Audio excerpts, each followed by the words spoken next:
Hello everyone, this is Professor Amar Bakudi from Department of Civil Engineering, Angadi Institute of Technology and Management.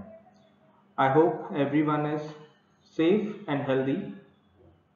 As per the VTU notification, so we are going to start with the new academic session from September 1st. So this time I will be handling for the subject Municipal and Industrial Wastewater Engineering, subject code 17CV71. So this is somewhat in relation with the previous subject what you have took in your last semester, that is water treatment engineering. Okay, so in this basically we are going to cover with all the sewage and industrial effluent, what are the characteristics, how you are going to convey them, how you are going to treat them, and how you are going to safely dispose that treated effluent or wastewater. So this is what we are going to check out with that. So here first let us understand the syllabus.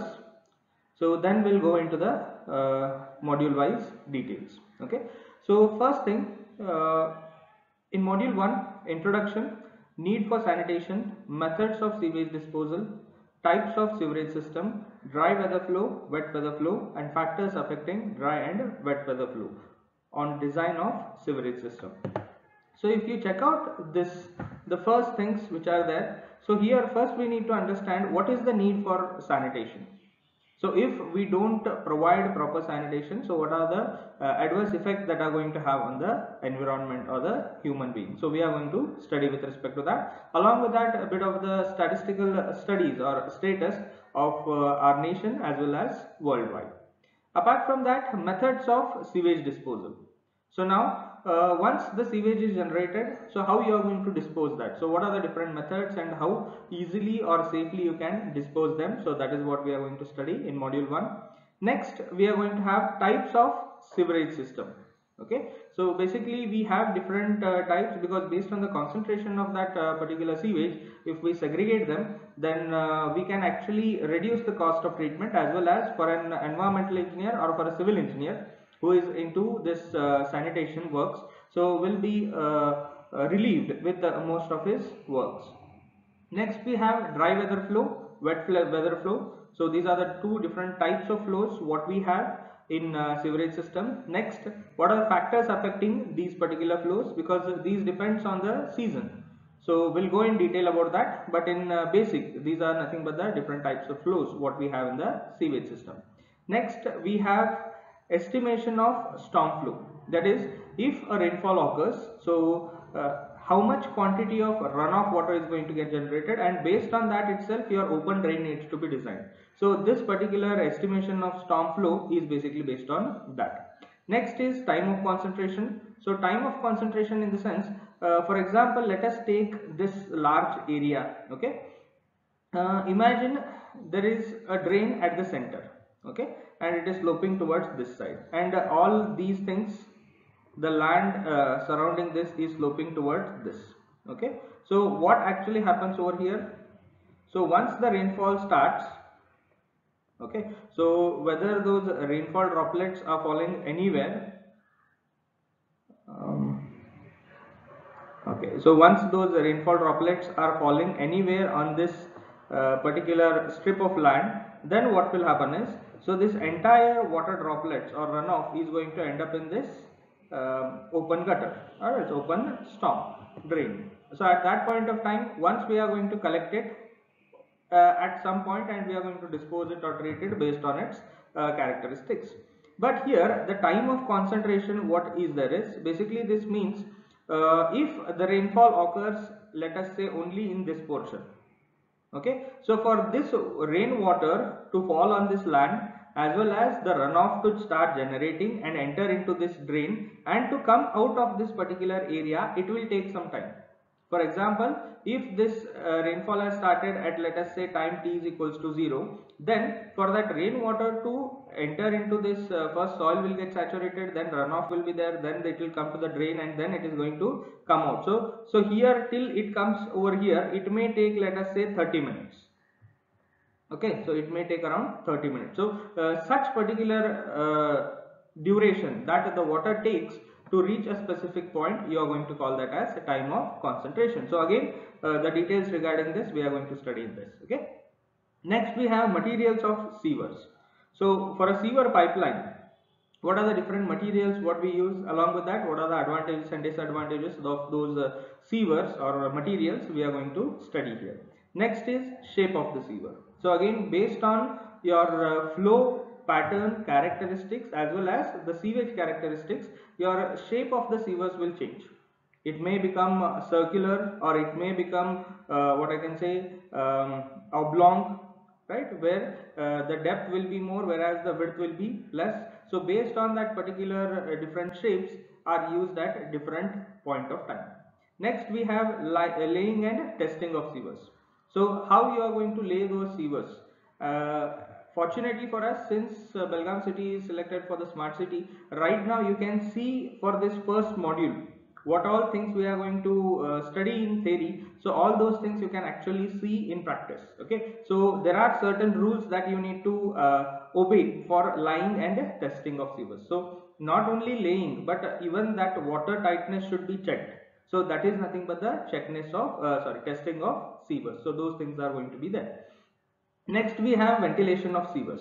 So ventilation of sewers in the sense, since the flow over here will be completely isolated or it will be sealed off, so because of that there might be some foul gases that are being generated inside that sewers. So that's why even we need to provide ventilators or ventilation, proper ventilation even at specific points for these sewers. So we are going to study about that. Next we have low cost treatment. So instead of conventional treatments, what are the low cost treatments we are going to study with that? In that we'll study oxidation pond, septic tank. Next we have sewer apparatuses. So these are nothing but the auxiliary features which are used in a sewer line, where so these apparatus are going to help the sewer lines to work properly. Then we have manholes. I hope you know them. Next we have catch basins. We have basic principles of house drainage, so what we are going to use, and along with that typical plan showing the house drainage system. So these particular bits are going to be covered in the module 1. So here what we'll do is, so there are a bit of theoretical rules that you need to follow. Apart from that, a bit of practical exposure is also necessary. So as and when we plan out our particular schedule, so we are going to adopt both of them. Yeah, so this is regarding the first module what we are going to have. In the second module we are going to have design of sewers, hydraulic formula for velocity, effects of variation on velocity, regime velocity, design of hydraulic elements for circular sewers for full flow and partial flow conditions. So here if you check out, so this entire second module is with respect to how you are going to design the aspects that you have studied in the first module. So in the first module we just have the basic rules or concepts of how the what do you mean by sewage, what are the different types of sewages, sewerage systems, the flows, how you are going to lay the sewers, as well as how you are going to test it with all the other aspects. But here in the second module you are going to design for all those things. Okay, so here we are going to specifically design. For example, for a let us say you have 100 houses. Okay, so for those 100 houses, imagine you have in a locality, let us say you have 100 houses. So in that, let us say you have in each house, if I say 4 people are staying, so let us say you have 400 people who are living in this locality, and out of that all the 400 people will generate sewage. So once it gets generated, then what should be the diameter of the pipes that needs to be laid down for this fixed population? So such kind of designs will be there in the second module. Apart from that, these particular pipelines or as diameter that you are going to design, in what slope they should be laid down. So even we are going to study with respect to that. So again here the hydraulic design which is there. So basically here we are not going to design it structurally. It is basically the dimensional design or hydraulic design. So what should be the velocity? What should be the total flow that is allowed? So along with that different aspects we are going to check out. So here also we can do this for two things. One is for full flow and one more is for partial flow. So most of the sewer lines actually runs on this partial flow maximum things, because full flow have their own advantages as well as bit of a disadvantages, but most of the times we prefer partial flow in the sewer lines. Next we have disposal of effluents by dilution. So here once you have laid down, once you have designed the things, so the remaining bits here are concentrating on how you are going to dispose that. First option is obviously by dilution. So dilution in the sense what? In simplest term, right now I am just trying to explain with the whole syllabus. Let us say you have a river, okay, so this is, let us say, a city, okay, so whatever the sewage is being generated, you are just going to empty it into the river. So once you empty it into the river, what will happen? Since the quantity of flow in this river is too much and the quantity of sewage that you are adding is very less into the stream, so that's why ultimately what will happen, because of dilution, the entire characteristics of this stream water or river water will not be affected much. So that's why this is one of the aspects what you can have. So this is nothing but disposal of effluent by dilution. So again there are different criteria to this. We'll study it once we go into this particular module. Next we have self-purification phenomenon. So self-purification phenomenon in the sense, so as and when the water flows in the river, so because of that re-aeration or re-oxygenation that is going to take place, we are going to have automatically purification of water. So what conventionally we try to do with our treatment units, so that actually happens naturally over a long period of time or else over a length of travel. So all those things will come under this self-purification phenomena. Next we have oxygen sac curve and zones of purification. So again these are nothing but a part of self-purification process what we are going to study. Next we have sewage farming, sewage sickness. So these two are nothing but, if we use this sewage which is being generated, whether it is partially treated or it is raw, if we try to use it for farming, since all this sewage is mainly organic in nature and it contains most of the organic matter itself, so that's why we may use it for farming. So again if we use that, so what are the different aspects of that will be covered in sewage farming and sewage sickness. Then we have numerical problems on disposal of effluents. So here these problems will be somewhat like, if I need to explain, I'll just rub it off. Okay, so here this particular problems on disposal of effluents, how it is going to work is, again I'll take a river, okay, and here I am going to say you are discharging, let us say 1000 liters of water, 1000 liters of wastewater with, let us say, some characteristics of that particular wastewater, let us say BOD. Here it is, let us say 250 mg per liter. It is 250 mg per liter. So at that point of time what will happen? The questions how it will be is, if you are adding 1000 liters of water with so much concentration, then in the river at what particular distance, so this particular BOD concentration of 250 may reduce it to 100 mg per liter.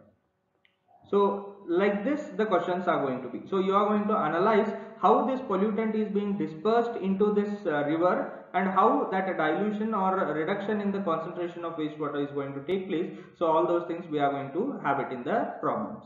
And again for these we are going to use this Streeter-Phillips equation. So these things are available in the module 2. Okay. Now the next thing is, in module 3 we are going to have wastewater characteristics, sampling, significance and techniques, physical, chemical and biological characteristics. So again this is somewhat similar to what we have done in your water treatment. Okay, so there also here the reason why these wastewater characteristics, along with that these samplings and characteristics, the wastewater characteristics, sampling and their significance and techniques are important is because imagine this, if you want to know or else if you want to treat wastewater, okay, let us say again I have a locality here, here let us say again 100 houses are there, 5 people in each house. Now I am going to take it as 500 people who are there. Now I want to treat this sewage. At that point of time, before you design your treatment plant, okay, with so many treatment units, first thing what you should know is you should know what is the characteristics of this sewage. Okay, if you don't know what kind of pollutant it has, then obviously you cannot go with the design of these treatment units. So that's why in these significance, what we are going to study is how these characteristics are going to affect the design of treatment units, and if a particular kind of pollutant is available, then what kind of treatment unit should be provided over there. So such kind of things are going to be studied here. In water treatment, we have concentrated only on minute amount of pollutants because water usually has less pollutants. But whenever it comes to the sewage, here we are going to study in depth regarding the physical, chemical as well as biological characteristics of that sewage, and in turn how we are going to treat them. Next we have flow diagram. Next we have flow diagram for municipal wastewater treatment. So it is a typical flow, means for a typical set of characteristics for the sewage, what all units you are going to propose. So this is basically that particular flow chart. Unit operations, what do you mean by that? Screening, grid chamber, skimming tank and equalization tank. So all these four treatment units which are being shown over here will come under this unit operations. So we are going to understand what are those unit operations. Now next we are going to go with the suspended growth and fixed biofilm process, design of trickling filters, activated sludge process, sequential batch reactors, moving bed bioreactor and sludge digesters. So basically this second last two lines what we have over here, it is going to consider, or else it is going to be about the amount of biological treatment that is going to be required.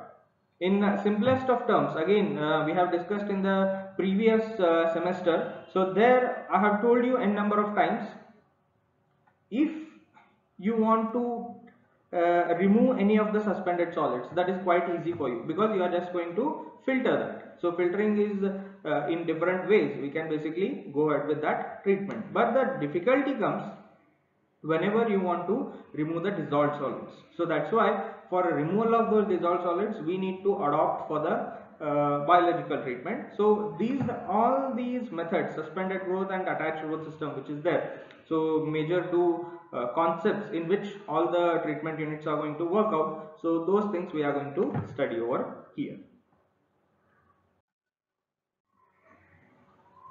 Okay, so in the fourth module, we are going to study with respect to the domestic sewage and industrial wastewater. The thing over here is, in this particular subject, what we are studying, there are two aspects that has been covered. So in the previous scheme, basically what was there is, we had three separate subjects that have been combined into two right now. So first one would be water treatment, what already you have studied. Then it was with respect to wastewater, that is with respect to sewage, and the third one was with respect to industrial wastewater. Okay, industrial wastewater. So right now what they have done is, in your 17 scheme they have added these two subjects together. Okay, so that's why the first three modules were with respect to the wastewater which is there. Now the remaining two modules are with respect to the industrial wastewater. I hope it is clear for you. Okay, so now in the fourth module, the first thing what we are going to discuss is regarding what is the difference between domestic sewage and industrial wastewater and its effect on stream, that is rivers, then methods of industrial wastewater treatment. So in that again treatment for conventional sewage will be a bit different than the industrial effluent. The reason is because if you check out the sewage, okay, whether it is, let us say, Belgaum, or whether it is Bangalore, whether it is Bombay, whether it is Delhi, or whether it is any of the developed countries, any of the city. So sewage, in the sense what we are going to have, we are going to have a fixed set of pollutants which are going to be there. For example, so we have kitchen waste, we have means liquid waste, that we are going to wash the utensils, your clothes, your house.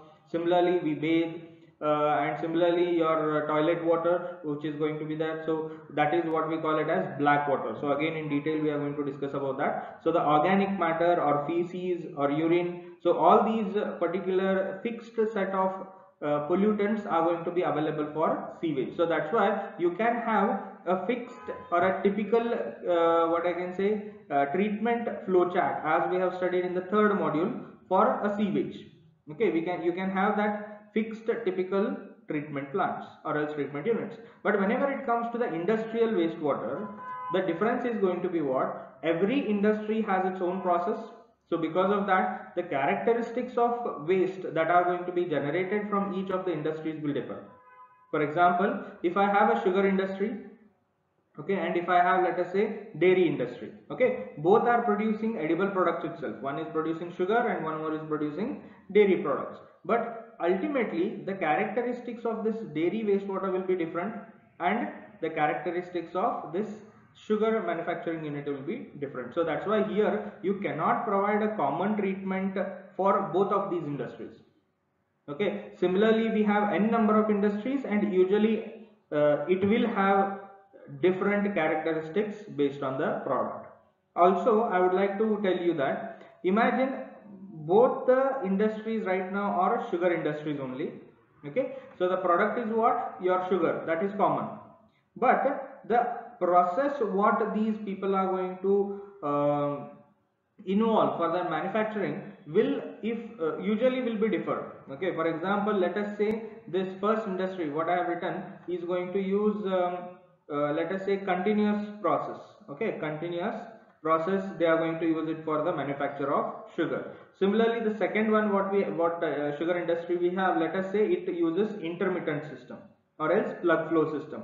So at that point of time, even though the end product is sugar only, yeah, but the quantity and the characteristics of waste generated from intermittent will be different, as well as from continuous system it will be different. Okay, so you can imagine, even though the two industries are producing the same product, but they, based on the manufacturing process, their wastewater characteristics as well as quantity is going to be varied. So that's why here we cannot have a separate or conventional treatment units what we have.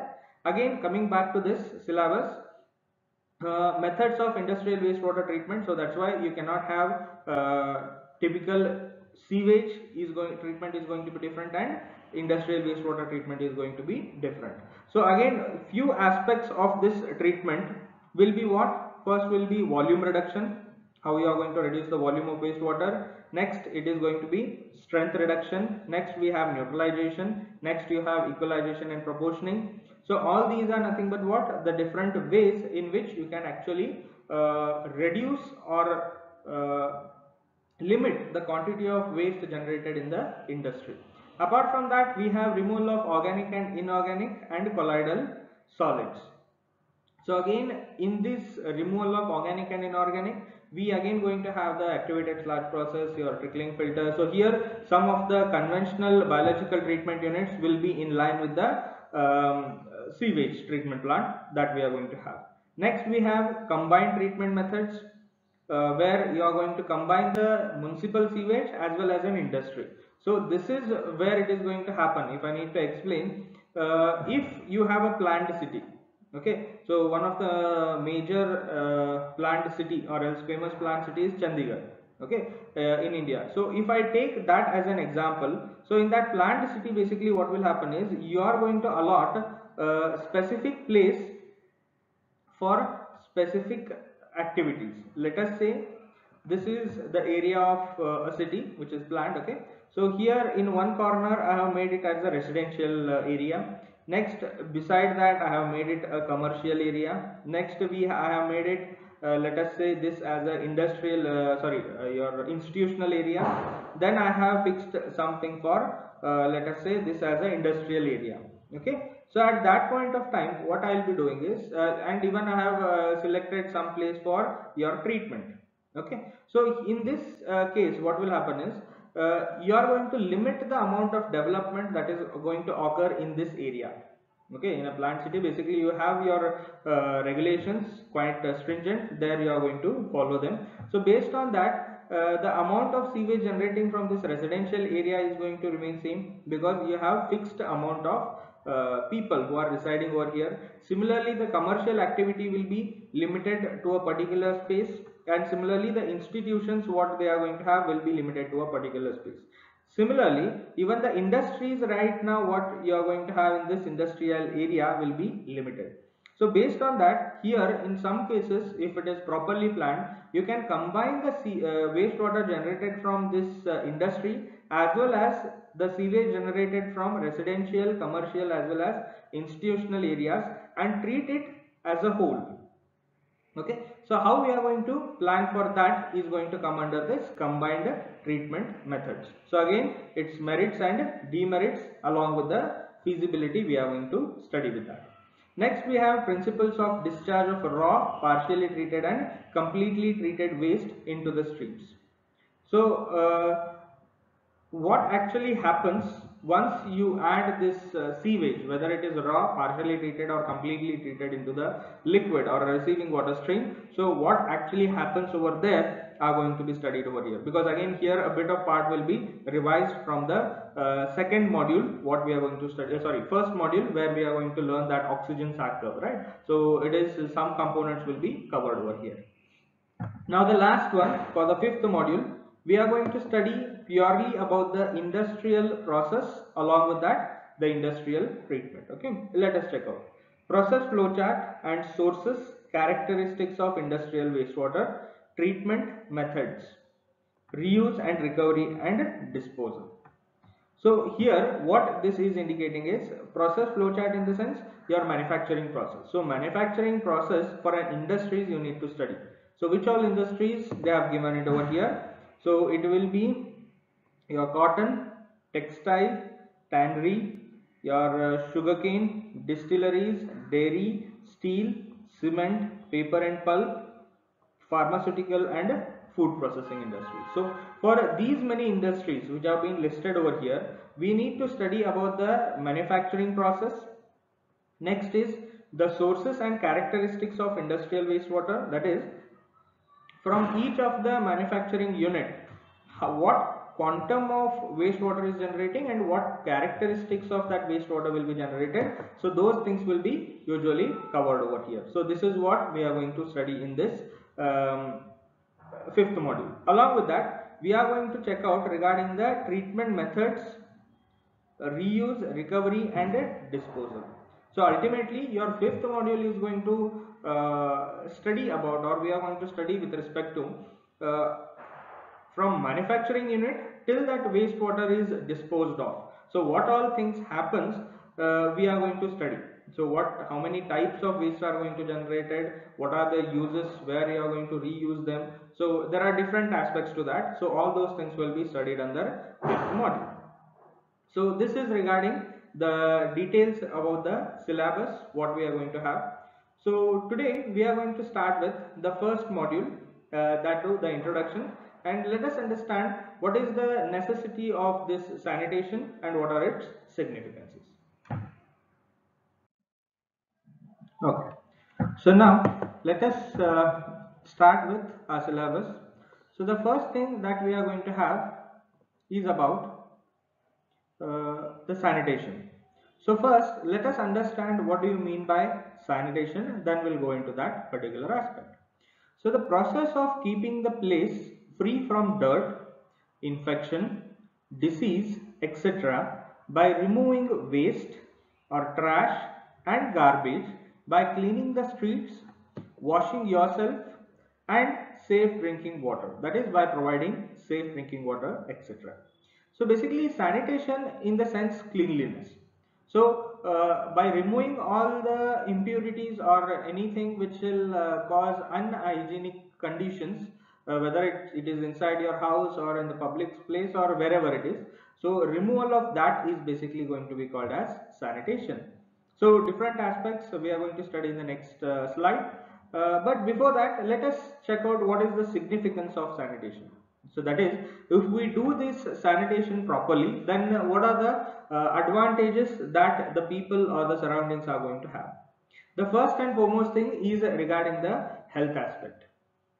As you can understand, so as and when the cleanliness is there, obviously the health will be improved. So in the sense what, there will be less communicable or else infective diseases which are going to be there. So if you have proper cleaning, if there is no mosquito breeding or insects or any unhygienic conditions, obviously the health risk or health hazards are going to be minimum. So that is nothing but with respect to the health aspect. So if the sanitation is provided properly, then we are going to have a better health. Next is social development. Social development in the sense, an example if I need to give you, you can take two localities, whether let us say the one as a slum, okay, one as a posh, what I can say, residential area. So at that point of time, I'm not talking about the standard of living right now. I'm just talking about the conditions. So in slums, what they do, they throw all the trash in on the roadside itself, or wherever the places are empty, they are just going to dump it over there. Because of that, the foul odor, the mosquito breeding, or the insects, or whatever the unhygienic or unattractive scenario that is going to be there, so that basically may spoil the social environment. That is, the people will have that kind of mentality itself. So basically they'll throw, they'll not feel any, or else they'll not take any responsibility about that. So such kind of a things will happen. So because of that, the mentality of the people will be reduced, or else it will be disturbed, if I need to say. Similarly, if I take a posh locality where they are going to have a dedicated space for throwing those garbages, so even the streets and the surroundings will be clean. So at that point of time, even their thinking will be in that form itself. So it is, I'm not speaking about what the municipalities are going to provide the facilities. I am talking about how the people will utilize those particular facilities. So that's why a slum will have jumbled or an unhygienic conditions which are going to be there. So again, the mentality or the social development of the people will be limited. And similarly, in a posh area, or else in an area where people are educated enough to obey the rules, or else take advantage of the facilities that municipal or corporations are being giving. So that is nothing but the social development what I am going to talk about. Next, it is going to be economic aspect. So that is, if you have a very unhygienic condition surrounding you, if there is no proper sanitation done, so because of, as I told you, in the slum, if all the waste have been dumped on the road or side by the road, at that point of time, because of the insects and the breeding of those insects, that will in turn cause the difficulty in human beings itself.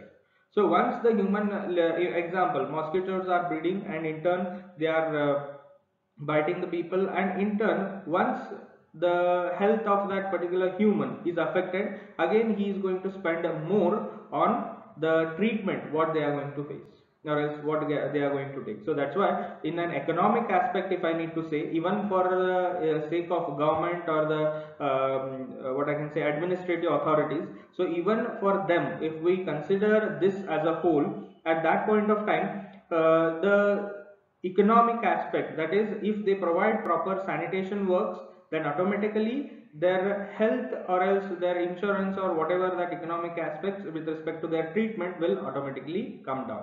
If you don't provide proper sanitation, then this medical health or economic aspect for the people will rise up. So that's why if you have proper sanitation facilities, then obviously the economic development of that particular area or locality will be there, because they will be spending less on their health and more on the productive things. Next, we have environmental benefits. So again, environmental benefits include what? We are going to have more scenic beauty in the locality, and the cleanliness again will improve the mood of the people, and in turn their particular behavior will improve, and in turn the it will be basically benefited for the people as well as even for the surrounding. So it will not lose its value. Along with that, it will provide a optimum what I can say, conditions where the people can have rest or they can freshen up. So such kind of a things will be there if we have a proper sanitation done. Now the last one is improvement in standard of living. So as previously I was discussing with the social development aspect, so even at that point of time, improvement in standard of living will be with respect to the mentality of people. Okay, so if they have a good moral values, then automatically their standard of living will increase, and even when they spend less on their health, or else health aspect, then automatically that amount earned will be basically utilized for their improving the quality of living. So that's why all these things are what interconnected. You cannot just specify health aspects or social development in a different sectors. All these things are interlinked.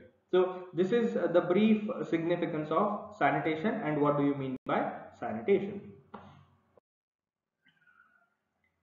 Now, let us understand this concept in detail. Okay, it is a simple concept. So sanitation is a hygienic means of promoting health through prevention of human contact with the hazards of waste. So can you just, this sentence is quite impressive. Just I'll repeat it once again. Sanitation is the hygienic means of promoting health through prevention of human contact with the hazards of the waste. That is, sanitation basically makes sure that the human will not come in contact with the hazards of waste. That is, which are harmful to the human beings. This sanitation will make sure that the humans will never come in contact with these hazards. So this is the basic concept of a sanitation work. Next we have hazards. So what do you mean by that, hazards? So hazards can be physical, microbiological, biological, or chemical agents of disease. That is, physical in the sense, let us say someone has thrown a broken glass. Okay, so at that point of time, even that, if it is not properly disposed of, then the people who are living surrounding that particular area might get physically harmed because of that glass. Okay, they may step on it, or it may cut their skin, or so and so forth. So this is nothing but what, your physical hazard, that kind of may be there. Next we have microbiological. So that is, if you provide breeding place. Okay, breeding place in the sense, so mosquitoes or any other insects, so basically they transmit those disease through various microorganisms. So again, so such things sanitation wants to prevent. Next is biological. That is, again, any insects by themselves, that is macroorganisms, if I need to say, not micro, it is macroorganisms. If they are affecting the human beings, then again it will come in that. Then we have chemical agents. So chemical agents in the sense, what, your expired let us say cleaning products, or your medicines, or any other let us say chemical compounds, if they are not safely disposed of, then that particular chemical, when it comes in contact with the people who are living in surrounding area, then definitely that is going to affect the health of those human beings. So these are nothing but the different types of hazards that are going to be there. Now next is, hygienic means of prevention can be by using engineering solutions, simple technologies, or even by personal hygiene practices. Now, how that particular prevention might take place? So in simplest of terms, we can provide engineering solutions. So what do you mean by engineering solutions? Sewage and wastewater treatment plants. So that itself we are going to study in this entire syllabus. So engineering solutions, how we are going to provide for that. Next we have simple technologies. So that is latrines or septic tanks. So these simple technologies will come under your low cost treatment. Okay, right now what in first module we have discussed, so that low cost treatment, we are going to have these latrines or septic tanks, or even by personal hygiene practices, that is simple hand washing with soap. So again, maintaining our own cleanliness of the body and environment definitely will help us in sanitation. So that is what it means. So even during this particular crisis right now, for which we are having this online classes, so even right now most of the people are very cautious regarding the cleanliness, that is with simple hand washing or using sanitizers with the soap. So this is in simplest of term what that sanitation concept is. Okay, now world's sanitation condition. So let us check out bit of statistics on how the sanitation conditions are there throughout the world. Okay, so in 2008, 87% of the world's population had some form of improved water supply, while 61% had access to basic sanitation facilities.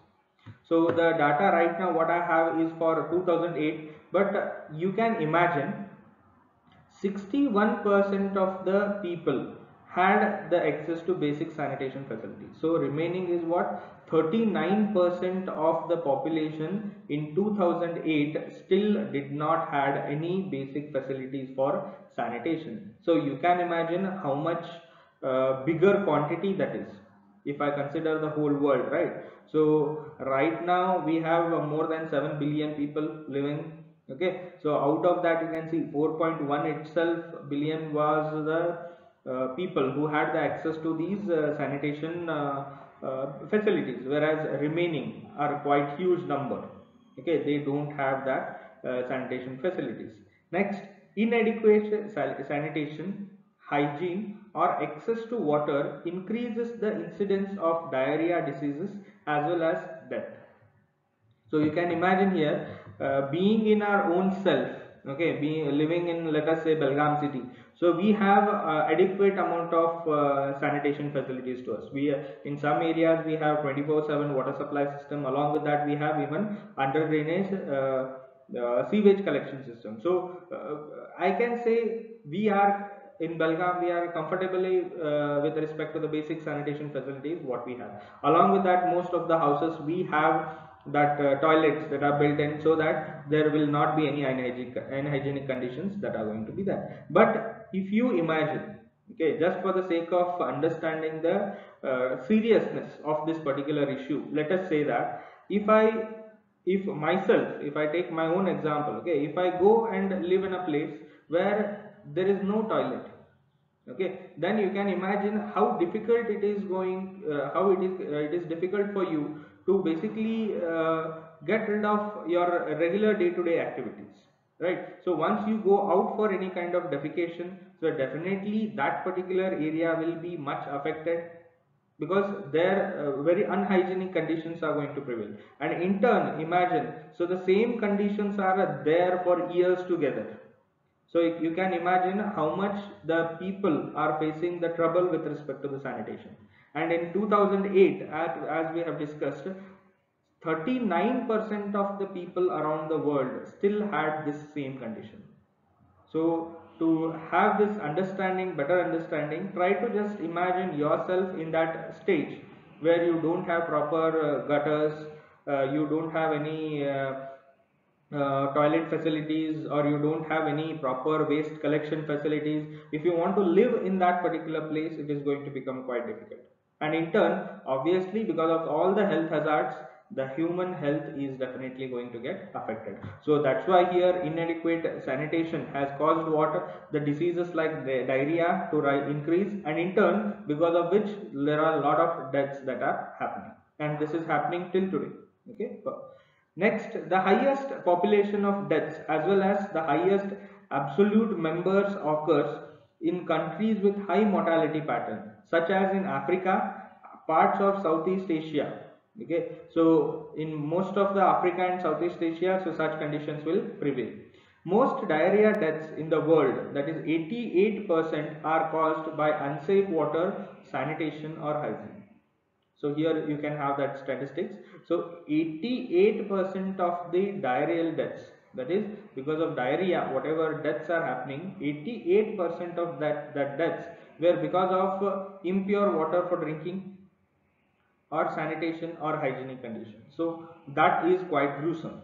Next, in 2008, 2.6 billion people, that is 40% of the world population, had no access to improved sanitation facilities. So now you can see this particular number, 2.6 billion people around the world, that is 40% of the population in 2008. Okay, right now the scenario has changed, but if you consider the entire world, right, we have developed countries, we have developing countries, and we have underdeveloped countries. So most of the cases will be there for underdeveloped countries as well as for developing countries where the economic is not supportive. So imagine, still we have a significant percentage of people who don't have even access to the basic sanitation facilities. So this is quite disturbing to say, but you need to understand the scenario here. So as a civil engineer, once you go into the field, basically even you can do wonderful things for improving the sanitations. Why we are telling this is because there is a lot of scope even for the improvement. So don't be under the impression right now, even if I take the example of Belgaum, it is selected under a smart city project, so everything will be wonderful. So the amount of cities that have been selected for smart city is very less. We have still more percentage of area to be covered with respect to other facilities that are required. So, and that too, here we are talking about the basic sanitation facilities that are going to be very much needed, right? So that's why we have a lot of scope if you think of all the statistics right now what we are studying. So every year 1.5 million children die due to diarrhea caused by the combined effect of inadequate sanitation, unsafe water supply and poor personal hygiene. You can imagine 1.5 million children die worldwide only because of this diarrhea. And why this diarrhea is coming? Again because of this inadequate sanitation or unsafe drinking water. So you can basically imagine how much sanitation is going to be important. Imagining losing someone just because the conditions are not hygienic, it is quite difficult to digest. Similarly, the Millennium Development Goal, okay, by World Health Organization, target is to reduce by half of the proportion of people without access to basic sanitation by 2015. So what it means is by 2015, if I compare it with respect to 2008, the World Health Organization wanted to reduce this particular 40% people who did not had any basic sanitation facilities, that to reduce it to 20%. So even you can see in India, our Prime Minister had given n number of facilities, or he had taken n number of initiatives for this particular cleanliness itself. Okay, so why such kind of decisions are being taken and how much we are going to implement on that, because every person will have his own share of what he needs to do for this sanitation to be successful. So if we don't do that, obviously you can see the calamity that is going to occur. Okay, the percent of population with access to improved sanitation has increased, but the number of people living without the access has also increased due to the slow progress and population growth. So I will repeat this sentence. The the percent of population with access to improved sanitation has increased, but the number of people living without the access also increased due to the slow progress and population growth. You can imagine this.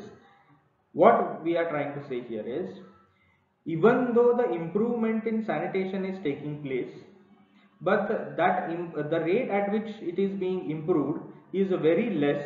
The rate at which it is being improved is very less when I compare it with the population growth.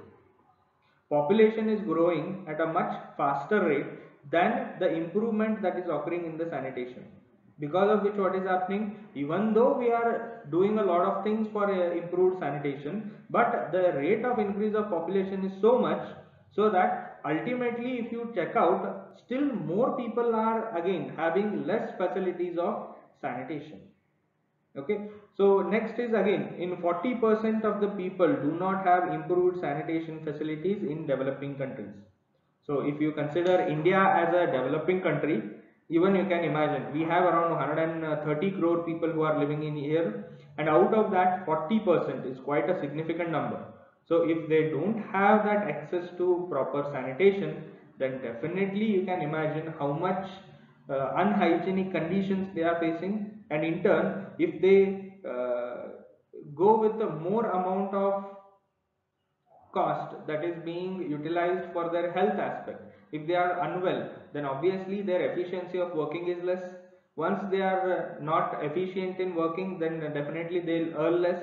Once they are earning less, then again their socio-economic development will be again limited.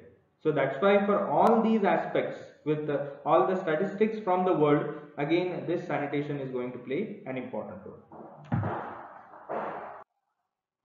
Now if I just show you this graph, okay, you can see, as this source is from World Health Organization and UNICEF, 17% of people worldwide go for open defecation. Sorry, go for open defecation. 11% have unimproved facilities. Public or shared toilets will be for 11%. And only 61% of the people have access to improved sanitation. So here we have 39% of the people who are still not comfortable with the amount of sanitation what they are getting. So imagine 17% of the people still go for open defecation. It clearly indicates they don't have toilets. And in that also 11% people use shared facilities, that is common bathrooms for n number of houses or public toilets they are going to use. So even this particular scenario, you can see basically this 40% or 39% which is remaining, you can take it as a challenge or an advantage. If you want to pursue your education or your profession in terms of this particular sanitation works, or in any of the civil streams, right? So you have basically a lot of scope. So here we require all kind of works to be done, whether it is surveying, whether it is transportation, whether it is environmental engineering, whether it is structural engineering, whether it is hydraulics engineering, whether it is a construction technology. So all those different aspects of civil engineering will be coming under here, this 39% for its improvement. Okay.